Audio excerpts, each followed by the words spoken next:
পুর নিগম এলাকা সহ পশ্চিম জেলায় স্বেচ্ছায় রক্তদানের হার বৃদ্ধির লক্ষ্যে অনুষ্ঠিত হয় এক সভা।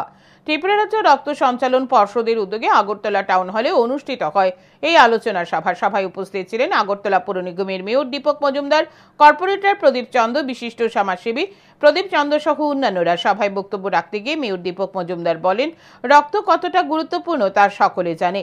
1 ইউনিট রক্ত দিয়ে 3 জন রোগীকে বাঁচানো যায়।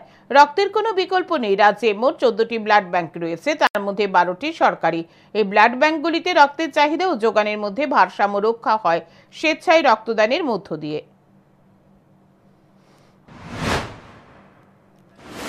আমরা 1 ইউনিট রক্ত যখন আমরা দিই,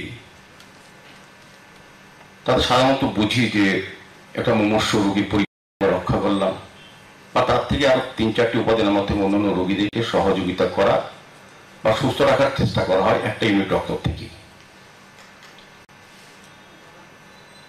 আর রক্ত যেহেতু বিকল্প নেই,